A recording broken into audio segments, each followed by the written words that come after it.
有睡眠不好，还是打呼很大声的，真的要来用科林睡得美，睡过的就说赞了。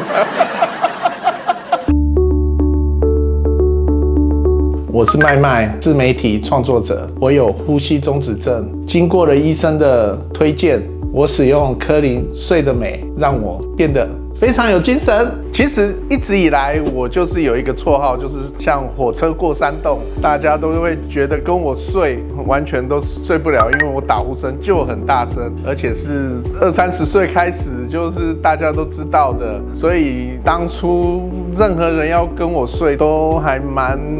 抗拒的。每次出去旅行，我都会自己自费多付钱自己睡一个房间，因为不想打扰到别人。之后就是因为我刚好确诊过后，就是对自己的身体觉得说，需要有一点照顾，而且那时候我们刚开始交往，他是针掉到地上他都听得到的那一种，所以他就会觉得说打呼声对他是很困扰，所以有时候常常就会发现我们一开始是睡在床上，可是隔天早上他已经在客厅睡了，因为他受不了。那时候就是晚上就是上厕所会比较频繁，常常会自己吓醒自己，因为有时候那种呼声可能比较大声，还是没有了呼吸，就会自己常常这样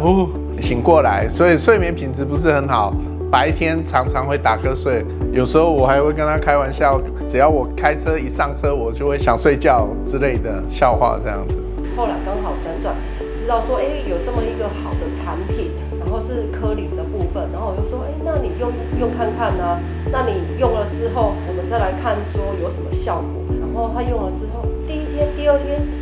怎么开始没有声音了？我不用再跑去客厅那边睡觉这样子，要不然其实每天都很想要拿拳头这样揍他，你知道吗？然后跟他讲说你不要再吵了，然后我就跟他讲说，真的没声音了，我终于可以一觉到天亮，要不然其实晚上都被他那个声音打呼吵醒，然后就是没办法睡好。改善说真的，就是我晚上睡觉就是一觉到天亮，完全不会需要说忽然间醒来，还是说要上厕所，因为可能你频繁的醒来，你就会有上厕所的感觉之类的，就完全没有了。现在跟朋友们出去，对我来说都可以同房，都不用再额外付费，自己要付一间房间，所以睡过的都说赞哦。你好，你水当当。